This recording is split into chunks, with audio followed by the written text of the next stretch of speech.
Ladies and gentlemen, good day and welcome to Aarti Industries Limited Q1 FY26 earnings conference call. As a reminder, all participant lines will be in the listen-only mode, and there will be an opportunity for you to ask questions after the presentation concludes. Should you need assistance during the conference call, please signal an operator by pressing star, then zero on your touchtone phone. Please note that this conference is being recorded. I now hand the conference over to Mr. Nishit Solanki from CDR India. Thank you, and over to you. Thank you. Good morning, everyone, and thank you for joining us on Aarti Industries Q1 FY26 earnings conference call. Today, we are joined by senior members of the management team, including Mr. Suyog Kotecha, Executive Director and Chief Executive Officer, and Mr. Chetan Gandhi, Chief Financial Officer. We will commence the call with opening remarks from Mr. Kotecha, followed by a question and answer session where the management will address participants' queries.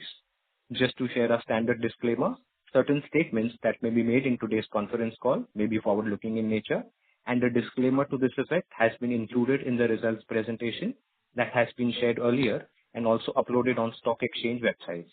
I would now like to invite Mr. Kotecha to share his perspectives. Thank you, and over to you, sir. Thank you, Nishit. Good morning, everyone. Thank you for joining us today.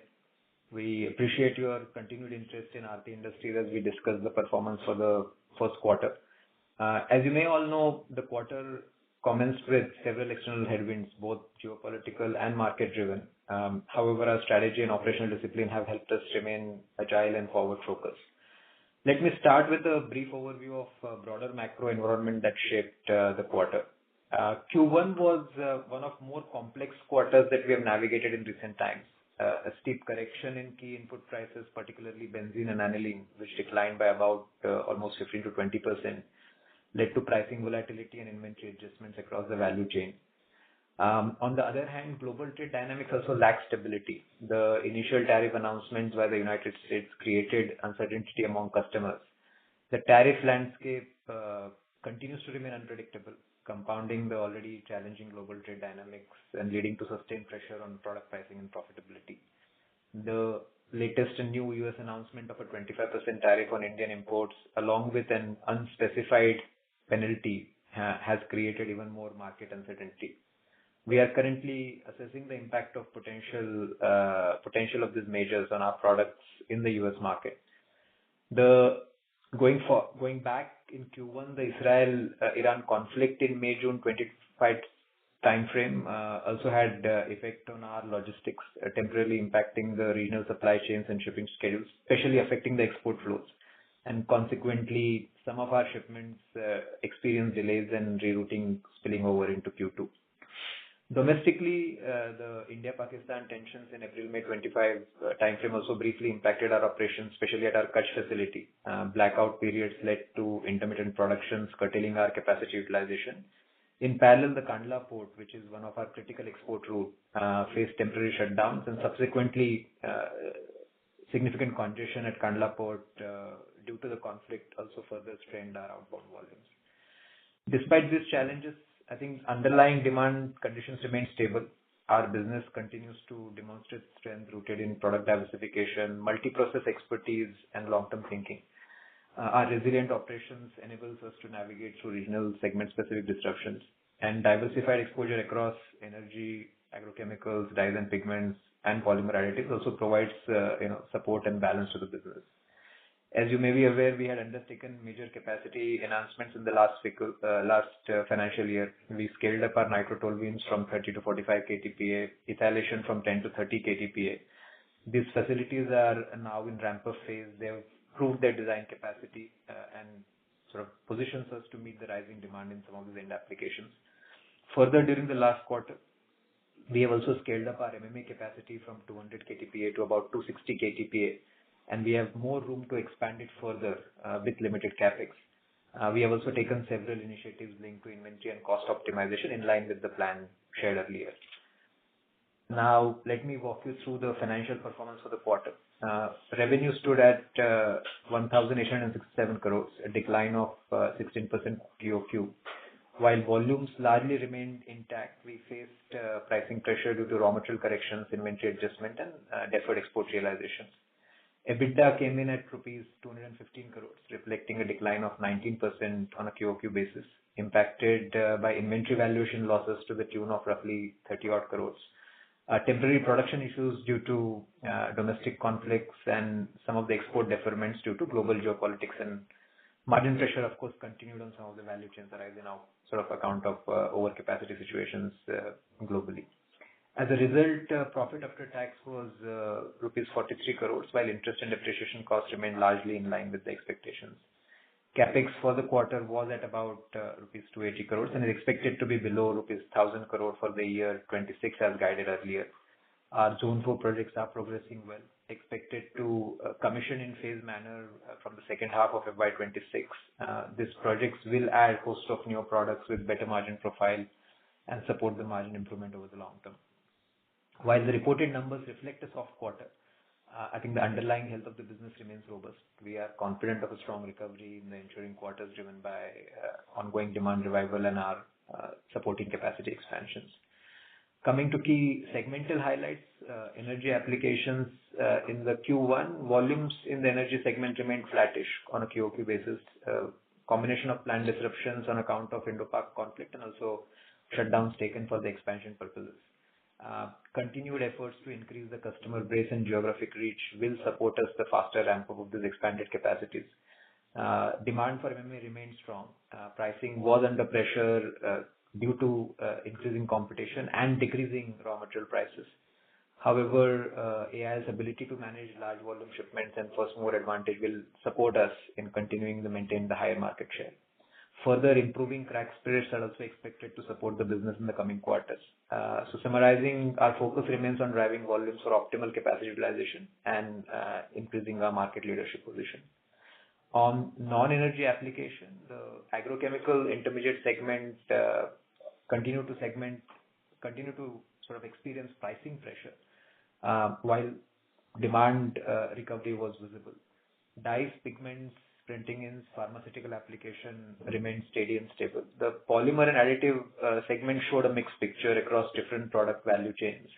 DCB had shown certain pressure on the demand versus the other part of the polymer and additive segment actually showed very good demand recovery.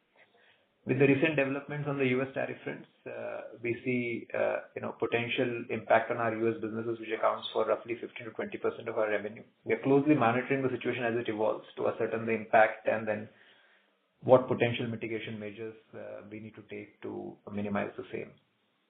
On some of the strategic updates on two JVs, the first one, Augene, which is a JV to perform.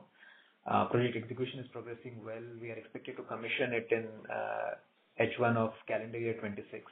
The market development activities have already been initiated to establish the presence in the domestic market.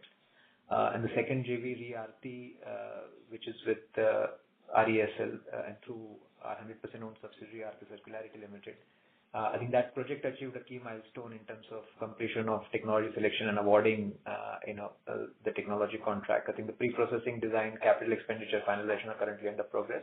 We expect commercial operations also from this JV in early FY27. To conclude, Q1 was shaped by external headwinds and temporary disruptions. These issues had bearing on our financial performance, but we view them as a short-term in nature. Demand conditions remain intact, capacities are scaling up, and our core portfolio continues to expand its reach and relevance. Our future performance will be steered by key strategic pillars. First one being successful foray into high value and advanced chemistries with commissioning of targeted in phase manner from second half of FY26 at our Zone 4. Focus on advanced materials and long-term partnership, leveraging our robust manufacturing infrastructure and R&D expertise. And third one is driving the new growth initiatives, particularly in circularity and other emerging sunrise sectors. That concludes my initial remarks. I now invite the moderator to open the floor for the questions. Thank you very much. We will now begin the question and answer session. Anyone who wishes to ask a question may press star and one on their touchtone telephone. If you wish to remove yourself from the question queue, you may press star and two. Participants are requested to use handsets while asking a question. Ladies and gentlemen, we will wait for a moment while the question queue assembles.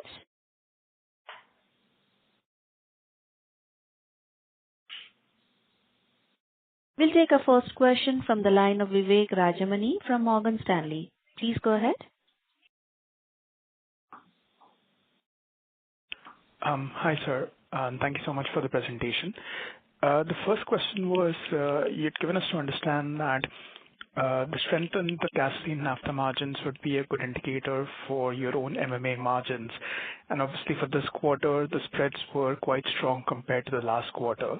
So would it be fair to say that if it wasn't for these various disruptions that you faced, the performance from the MMA business would have been a lot more better? Just wanted to get a bit more clarification on that.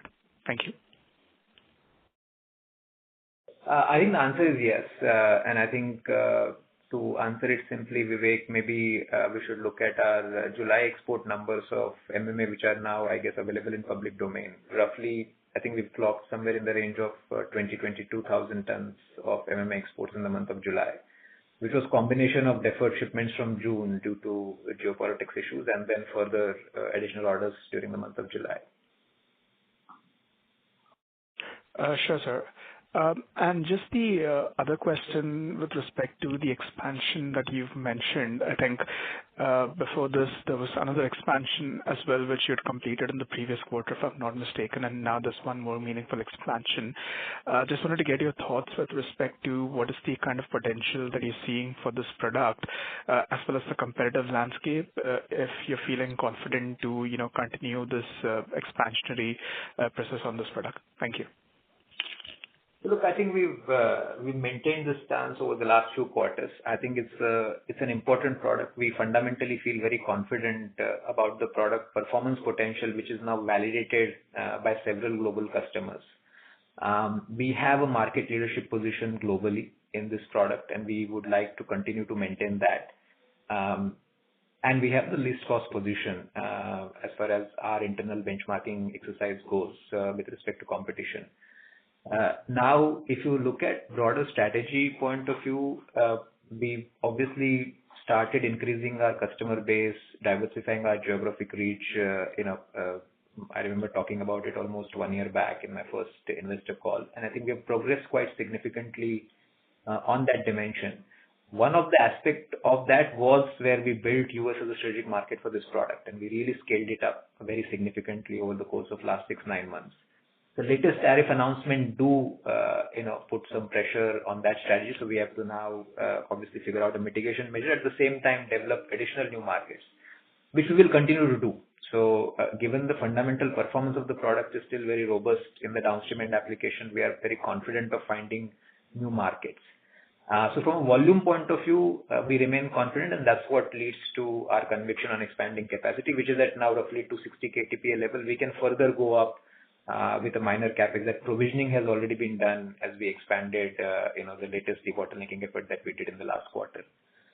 Coming to margins, I think yes, we are dependent on aniline, which is one of the key raw material on imports, and which means that we have to, at any given point in time, have to keep 1.5 to 2 months of inventory, given there are so many supply chain disturbances globally that keep happening. From a production security point of view, we do keep 1.5 to 2 months of aniline as a inventory stock, which means we carry pricing risk on that particular stock. But that's a strategic call that we have taken.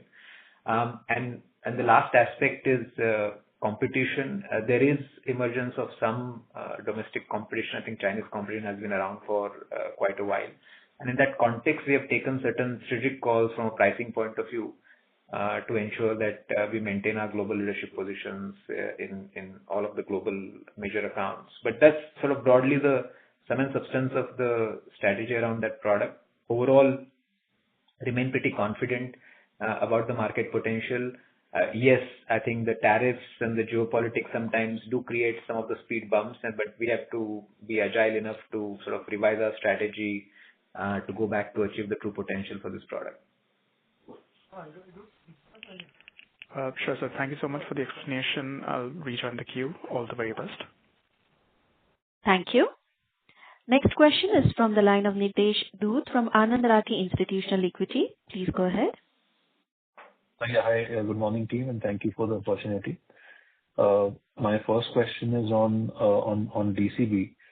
So DCB volumes have declined both year-on-year and sequentially. Is this purely cyclical, or is there a structural shift in, in the downstream demand? And when do you expect normalization to happen?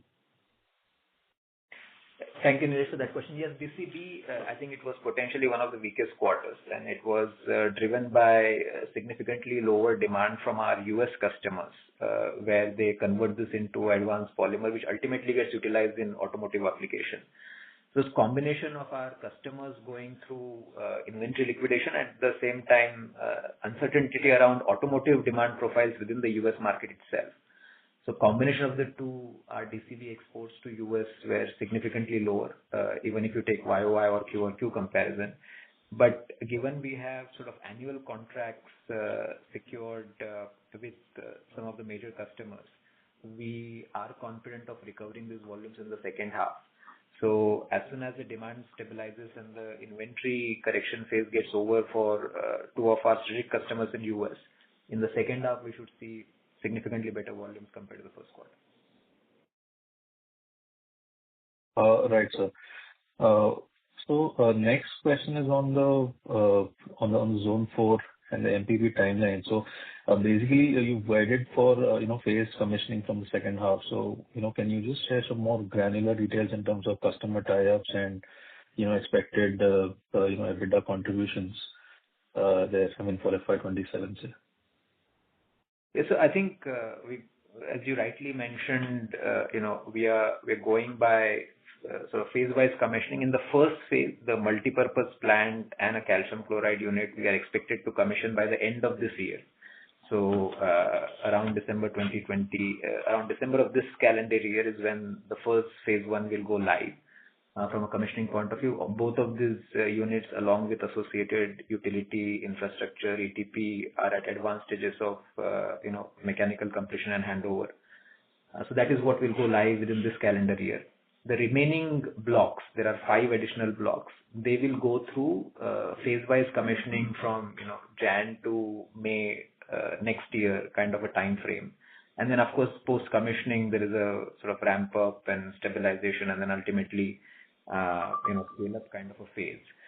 From a profitability point of view, I think we have given the overall number that we expect from all of this Zone 4 investment in our 3-year guidance. We continue to stick to that. That is pretty realistic and achievable. The full potential of it, I think, will come 1.5 years down the line. But the multi-purpose plant and calcium chloride unit at least should start contributing from the next calendar year itself. Right. So just one last question before I get into the queue. So given the sharp drop in EBITDA this quarter and and the volatility quarter after quarter, especially sorry to say, but almost every macro event does impact us negatively.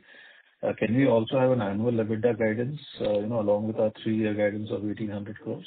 I mean, if you could just share some outlook for FY26.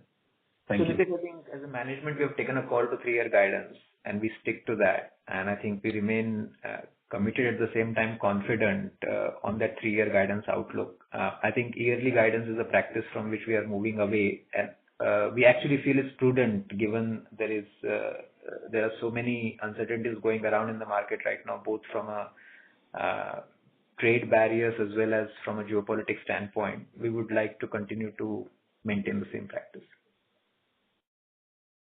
All right. So thank you so much. I'll get back in with you.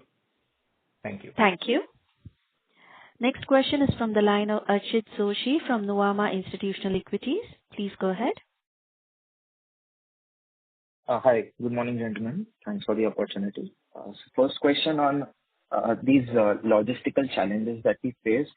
Could you quantify what would be the extent of, let's say, sales or an EBITDA deferment that we saw during the quarter, which we are expecting to recoup in July and onwards?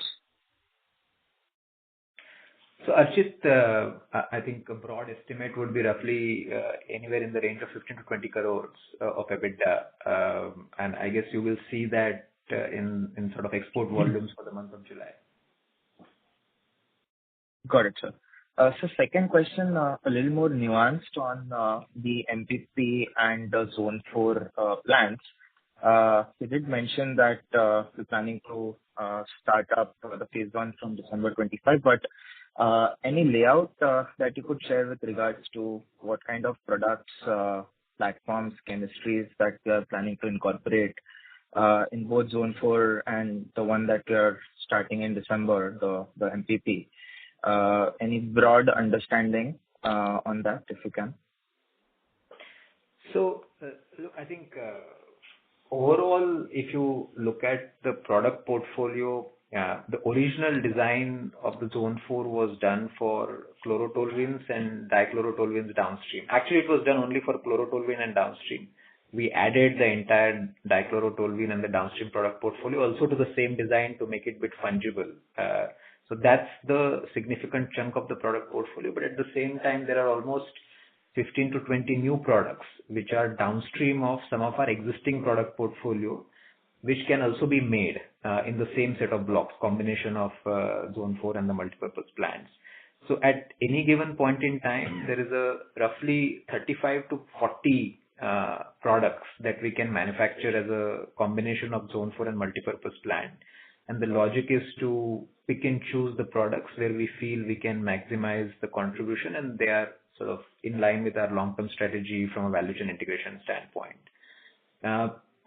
Specifically talking about phase 1 for MPP, I think we at any given point in time, sort of we have kind of list of 10 odd products from which we prioritize 4 to 5 products that we want to take in the first phase of MPP commissioning.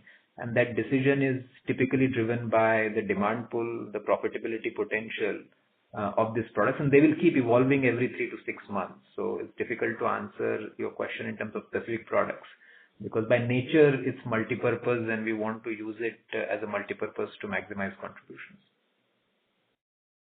Understood, sir. So I was actually trying to understand how margin accretive would it be, which is why I asked you, and also alluding to a comment that you had made in the annual report.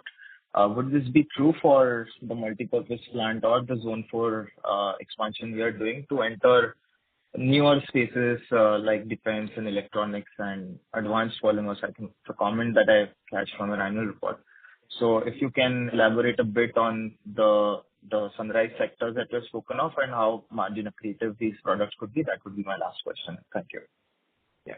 So they would definitely be margin accretive. I think we're talking about sort of, historical 5 years back. If you look at what was the AI's margin profile, I think we're targeting to go back to those kind of margin levels with these new products coming in. So 20% plus EBITDA kind of margin profile for most of these products. In terms of end segments, there is wide variety, including advanced polymers, including agrochemicals, including pharmaceuticals. I think these three remain right now the largest target end market applications for Zone 4 and MPP. I think some of the defense and electronics might require very specific investments, because the quality specifications and the nature of the assets that you require to serve these end markets look slightly different and will require sort of specific tailor-made assets.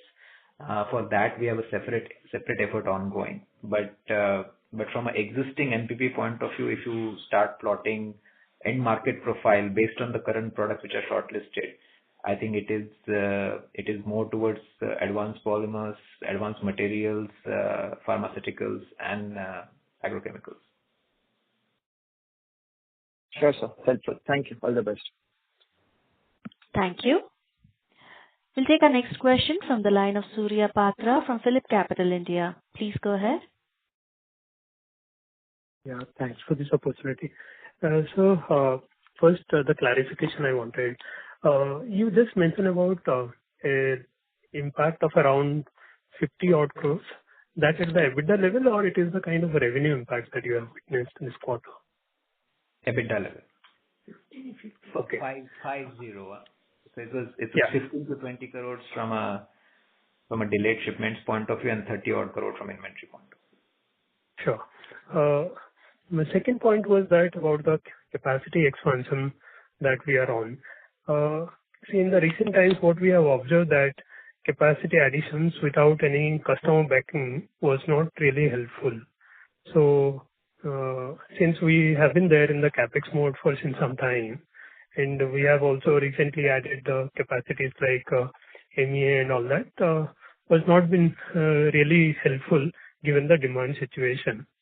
So the upcoming CapEx, let's say the multipurpose plant or the Zone 4 other capacities, any of those are backed by any contract or anything? So, of course, Surya, we continue to do this evaluation in terms of which product we want to manufacture, and in that context, the capital allocation decision is made wherever there is a demand pull.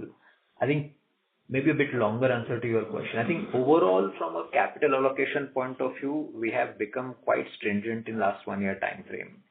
Many of the capexes that you see, which are completed or which are getting completed right now, I think construction of these assets started practically 2.5 years back. So these were committed capexes, and to some extent they were kind of half done in the last 1 year, where we changed our capital allocation strategy in terms of stringent criteria to decide on the investment profiles. And that's why we are on a taper down mode when it comes to overall capex. I think last year I think somewhere around 1,300-1,400 of capex. This year 1,000 crore, and next year the number will drop dramatically.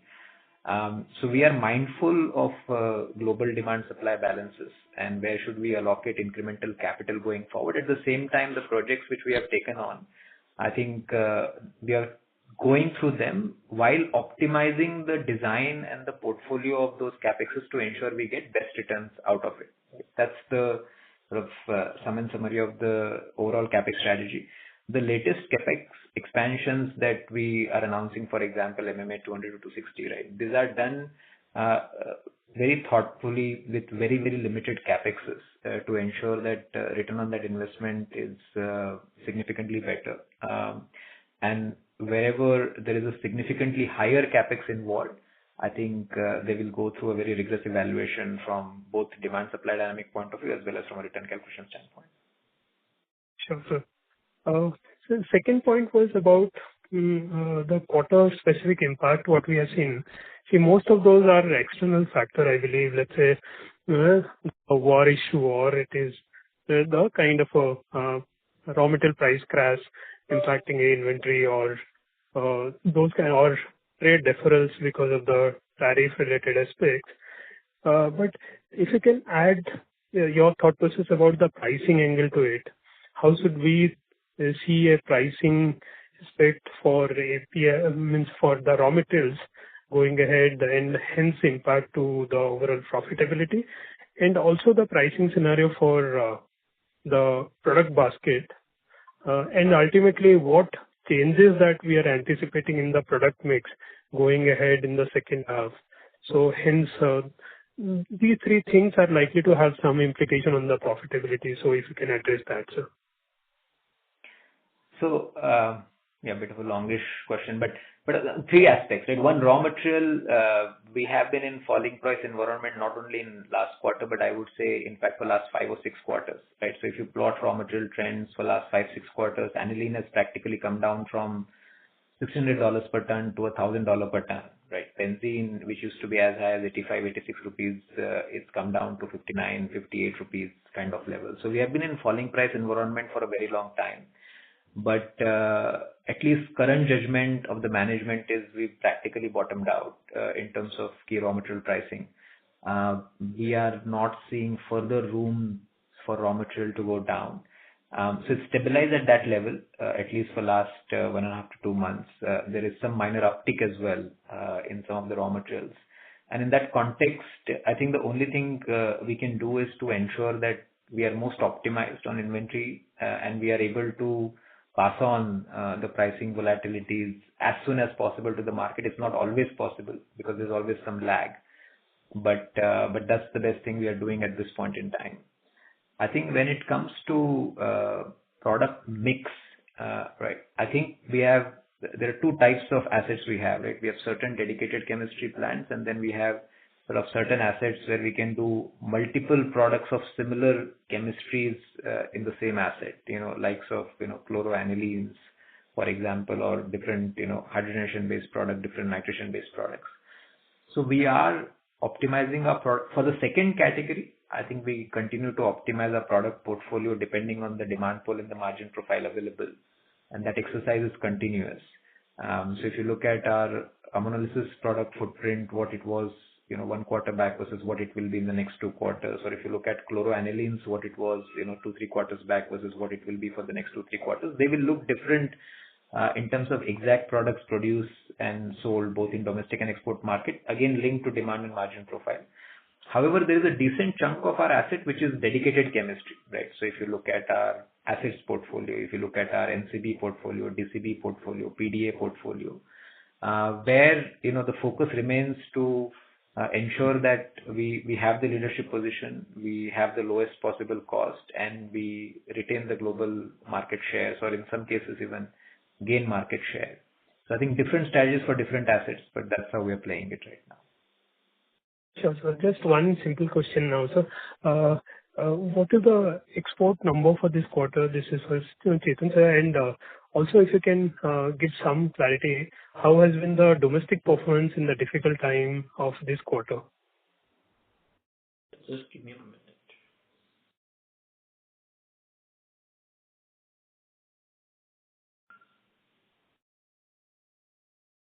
The exports for the quarter was roughly around 950 odd crores. Okay. And the domestic performance, if you can just comment, how is it been, sir?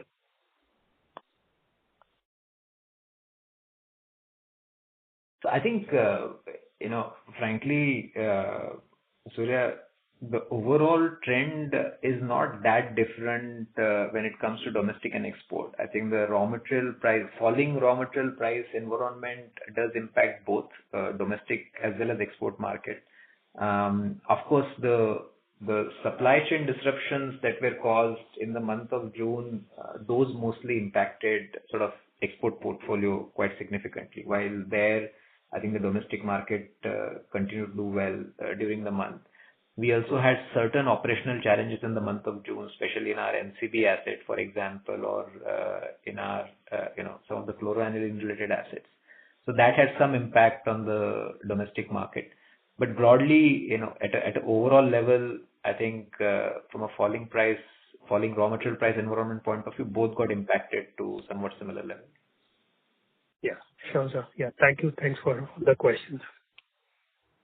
Thank you. Next question is from the line of Abhijit Akella from Kotak Institutional Equities. Please go ahead.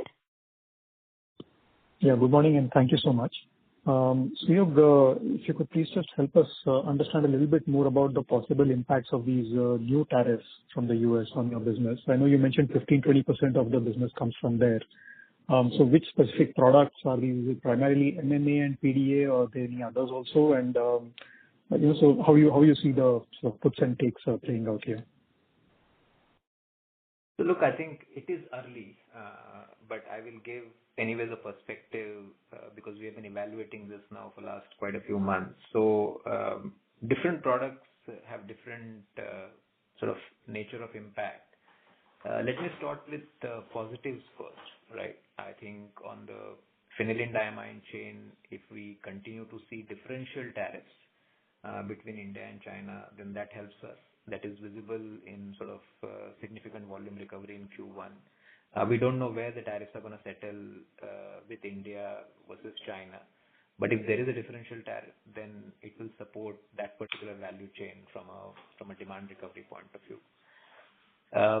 Second, there are a decent number of products where we have good exports to US, which are part of quote-unquote Annexure 2 exemption list. So there are key agrochemical intermediate that we export to US, or even some of the decent volume products like DMS, ONA. All of these are part of exemption list. And in that context, there is no as such visible impact, either positive or negative, from a US tariffs perspective. I think two more value chains. DCB is where we typically end up competing with European competition, and in that context, it looks like right now there would be a preferential tariff towards Europe compared to India based on the current announcements. In that context, we will face increased competition on the DCB portfolio that is exported to US. But still, given our cost competitiveness, we are targeting to retain the market share, maybe at the slight expense of margins. But that is where we expect some headwind given the differential tariffs between Europe and India. And the last one is MMA. MMA, of course, is sort of a very large market that we developed in the US in the last 6 to 9 months. And frankly, there it's less about competition. It's more about affordability to the end customer.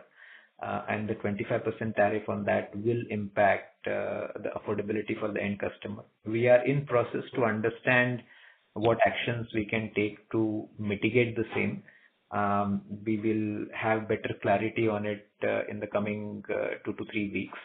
As I said, in addition to that, we also continue to focus on expanding the global markets for that product, including the European region, where we are putting significant efforts as we speak. But that's broadly, our current understanding of potential impact of US tariffs on our product portfolio. I do want to caveat it. It's very early. We're still studying the new regulations which just got published yesterday late night, in terms of exemption list, in terms of relatively geographic comparison of different tariff lines and different exemptions. And also, we frankly also don't know where it will settle, right? We are expecting this is just a start, but there could be further rounds in terms of where it actually settles. No, thank you. Appreciate the color. And just one other thing on the financials. So one is there's a significant foreign exchange gain this quarter of about 16 crores. So why exactly did that come about? Also, just a couple of sorry, please go ahead. No, go ahead, sir. Just go ahead. I can come back some more. Okay, so this is more of a regrouping. It was earlier part of export revenue, but basis the clarifications and other stuff which is coming, so we just regrouped it separately. So in all the historic numbers, it was part of revenue only. It is more of the currency fluctuation on the export revenue which is there. Okay, so this is the reason why there's some deviation in the expense line items compared to what were reported in previous quarters, right? Earlier it was part of revenue. So, but yeah, this is a new requirement on disclosures and other stuff. We've started showing it separately. Okay, and just one last thing from me. The working capital seems to have increased a little bit if I look at the ratios at the back, and the debt has also increased, but the finance cost is down sequentially. So if you could please just help us understand that.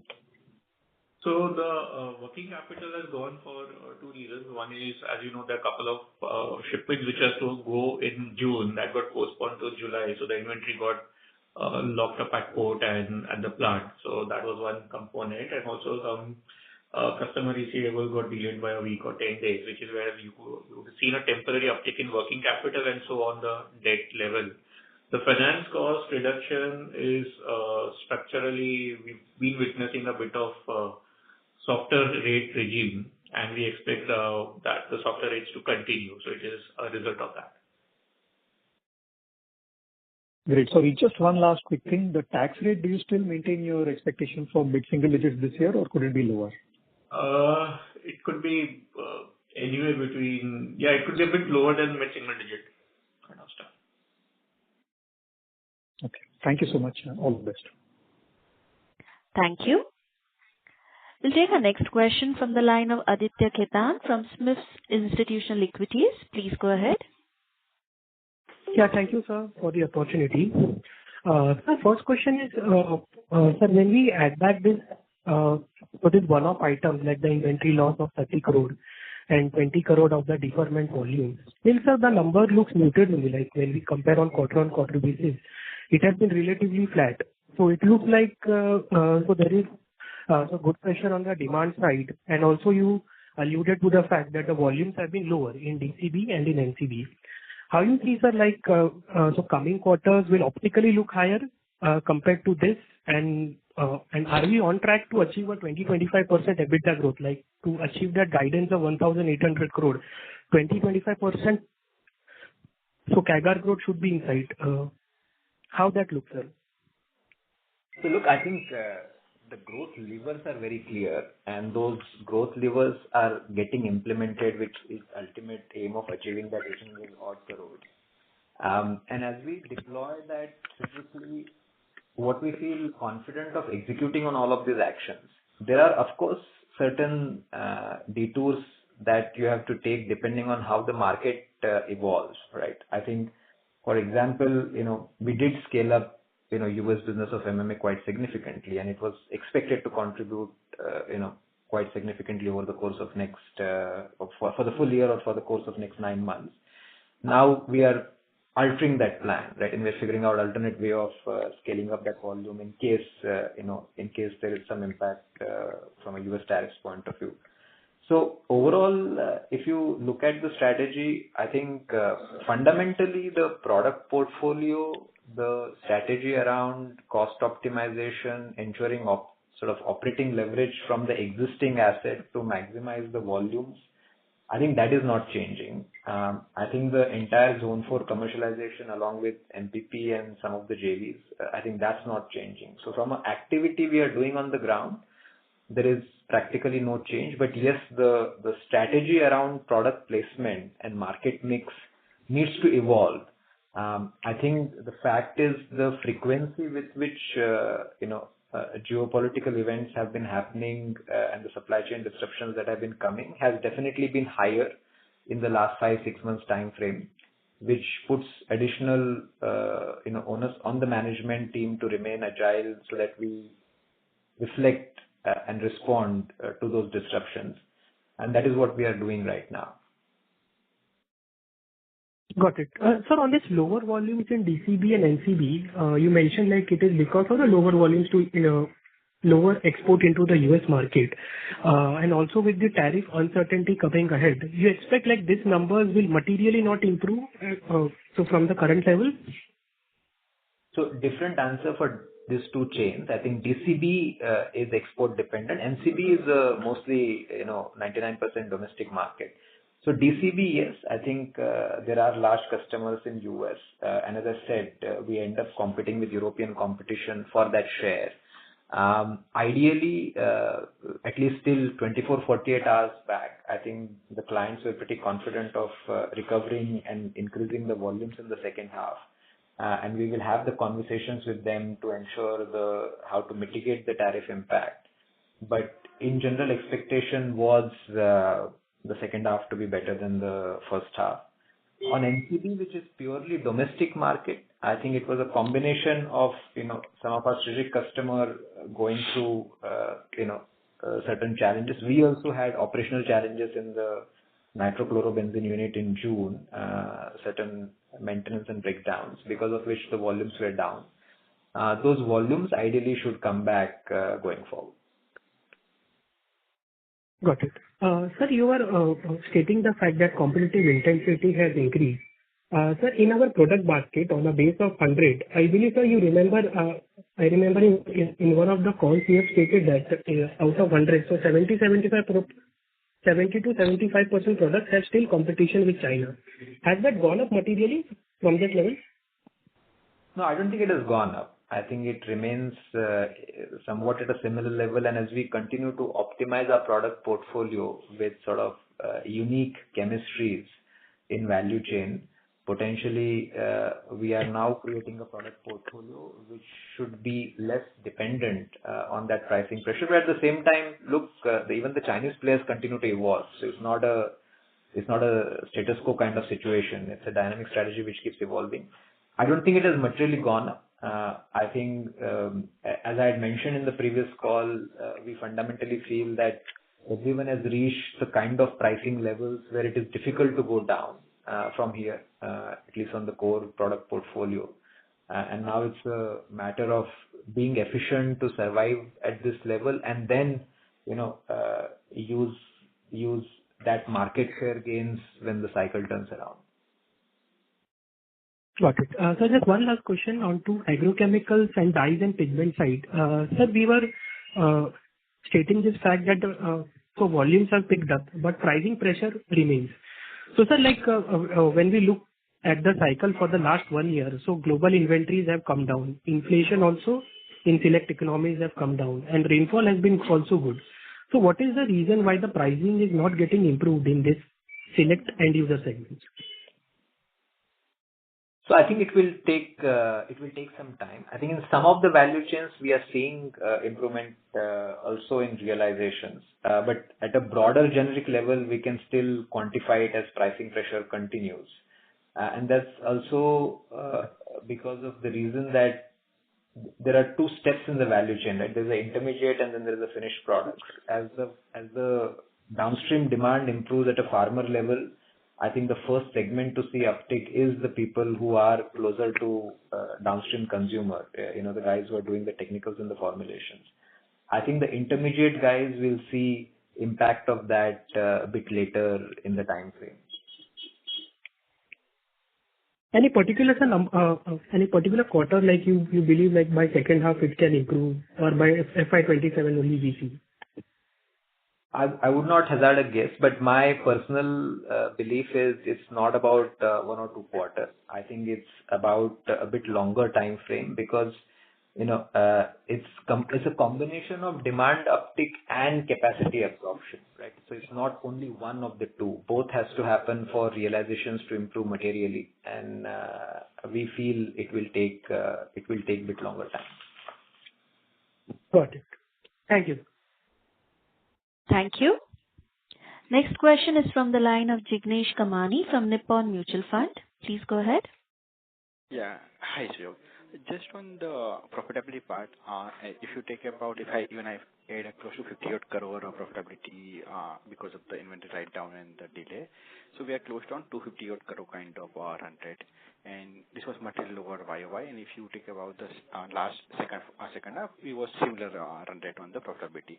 But if you take about volume, like 3 to 4% kind of energy volume, if I include the deferment of 22,000 in July, we are close to double-digit kind of volume growth in energy, while on the non-energy YOY we are already close to 10% kind of volume growth.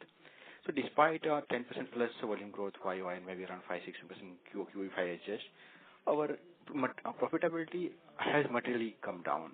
So fair to assume that profitability pressure is so severe and more particular in the MMA vertical, and we have to live with the situation in near term? No, I think there's a bit more nuanced understanding of that market. I think, as I said, there are certain strategic calls that have also been taken to maintain the market leadership position in some of the segments, which sometimes get reflected in the pricing and the profitability. I think in the long term, as I said, from an overall margin point of view, we've kind of bottomed out. I think it should improve going forward.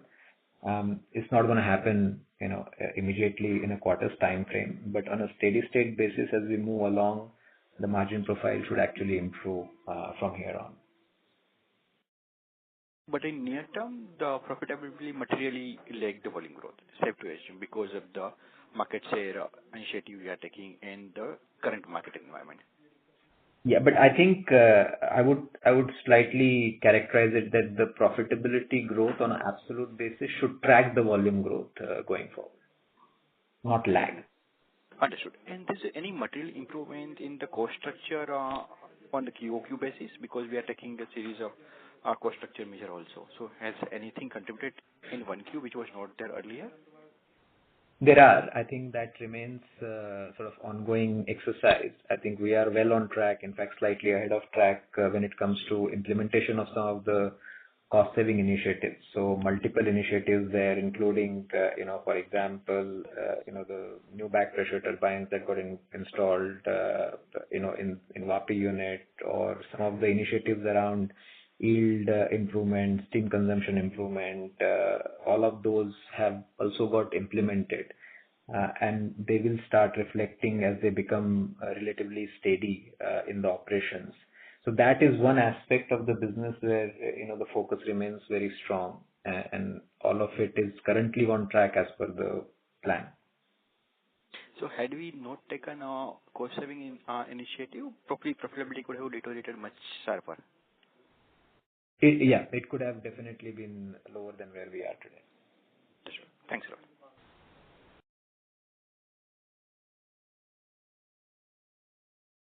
Jignesh, does that answer your question? Yeah, I'm done. Yeah, thanks a lot. Thank you. Next question is from the line of Arun Prasad from Avendus Spark. Please go ahead. Good morning, everyone. Thanks for the opportunity. So my first question is on the DCB utilization. We are talking about 60%, whereas most of the downstream to the DCPs are at a higher utilization, even during this quarter. So does it mean that our auto is overall globally also auto, we haven't seen this kind of a degrowth. So how should we look at this DCB utilization, and what factors or what sectors apart from auto we should track to see whether there will be an improvement in the volume ramp up? Yeah. So look, I think DCB, especially PDCB, that mostly goes into PPS manufacturing, which is one of the very large end application. And for PPS, auto is one of the major end markets. I think there we have sort of 2 or 3 large customers in US who have gone through their own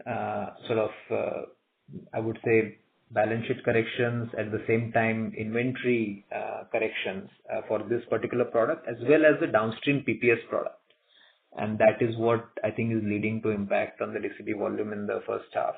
I think the kind of contracts that we have with some of these customers ensure that, if as soon as their demand comes back from a production point of view, our consumption will go up. And that's what sort of we are hoping for in the second half. Tariff does create a certain amount of uncertainty because 25% is not a small number. But however, we are in conversation to figure that out. So can we use can we switch between the other auto customers outside US for the PPS demand? Is it not an option for us? We can. I think there are multiple initiatives that we have on the plate, including, this other application of that particular product, which goes into, different form of a product, which we have scaled up actually quite significantly, both in domestic as well as exports market. Globally, we do have a leading market share in that product. So frankly, we are actually quite deeply penetrated.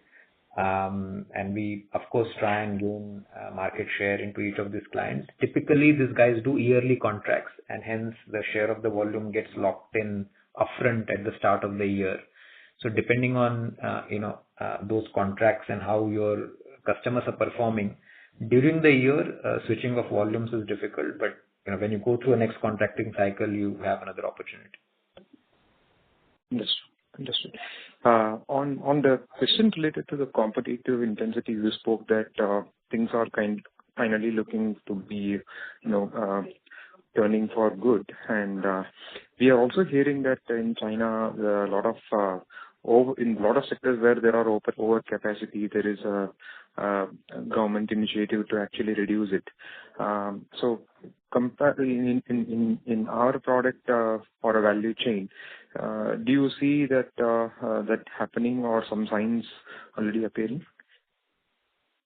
I think I would not say it's established as a firm trend. We see, of course, stray incidences where realizations have been taken up in the last few months, but I would still hesitate to characterize it as a generic trend. I think we are a bit further away from sort of saying with confidence that the margin profiles or the realization levels from a Chinese competition intensity are turning around. But yes, we have started to see a few incidences where the margin profile and realizations have started to change. Okay, just to our understanding in our products, say DCB and CB, what is the extent of overcapacity in China? Can you quantify, please? No, I would not go in that direction. The fact is there is a significant overcapacity, but I think depending on what is the real operating capacity and also what is the real capacity available to compete in the global markets, the answer will look significantly different. But it's fair to say, we are talking about a significant overcapacity and the demand supply balancing will not happen with 1 year of demand growth. I think if that helps you get a perspective. Oh, okay. Understood.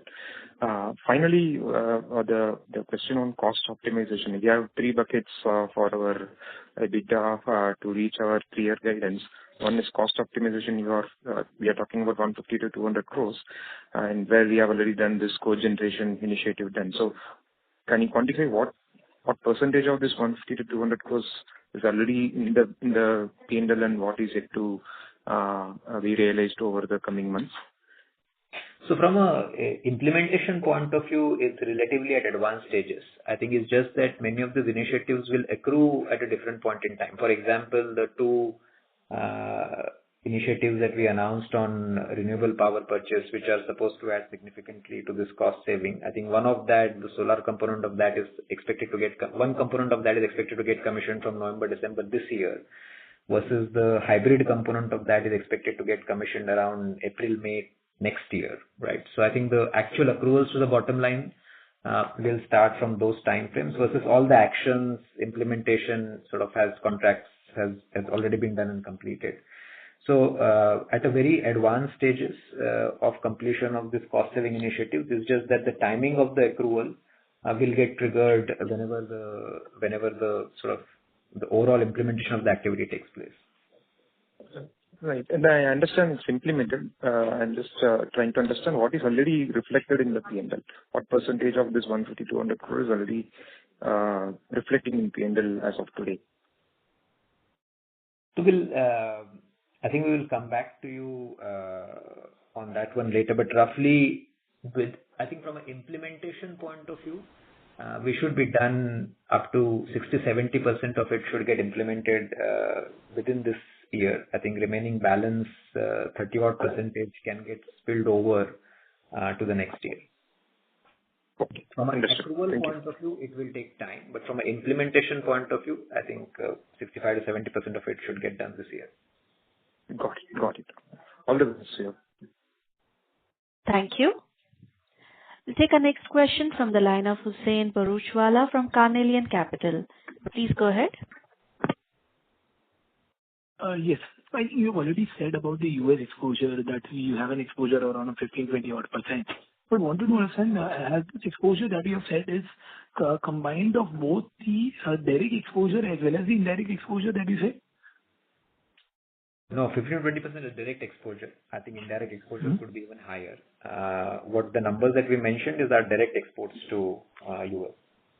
Got it. So how do you see the impact of the indirect exposure, and what could be your ballpark sense of the indirect exposure? Because I think you sell a lot of products in the domestic market, which eventually gets exported to the US. So what is the end result, and how do you see that getting impacted?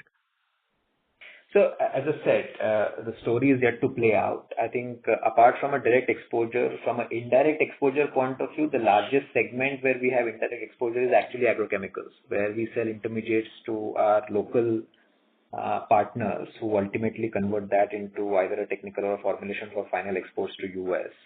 And how will that story pan out? Frankly, we are yet to ascertain the full impact. I think we remain in conversation, but everyone is in kind of evaluation mode right now to give a sort of conclusive perspective on the same. Okay. Okay, I think that's it from my side for the time being. Thank you. I will return back to you. Thank you. Thank you. We'll take our next question from the line of Pratik Oza from Systematics. Please go ahead. Yeah, thank you for the opportunity. Just one question from my side. If you can please provide the cash flow from operations for 1Q. We don't have the number right now. We'll just separately share it with you. Secondly, on I guess in previous call you had stated that a peak that would be at around 3,500 and I'm sorry to interrupt, Pratik. Can you use your handset mode, please? Your audio is not very clear. Yeah, 1 second. Is it clear now? Yep.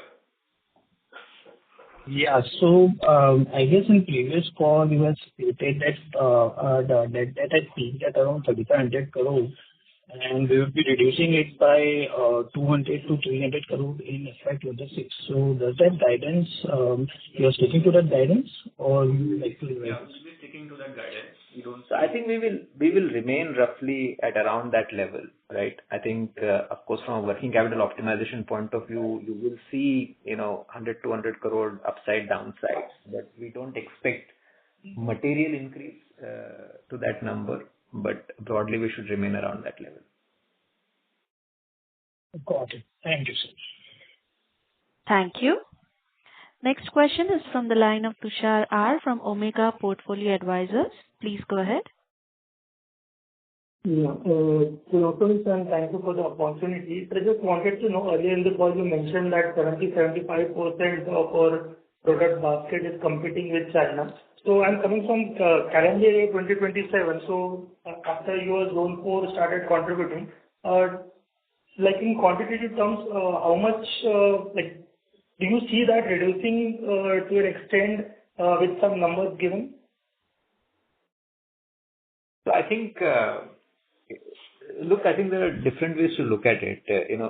Fact of the matter is, in today's chemical industry, coming up with a product which China is not manufacturing would be kind of an exception.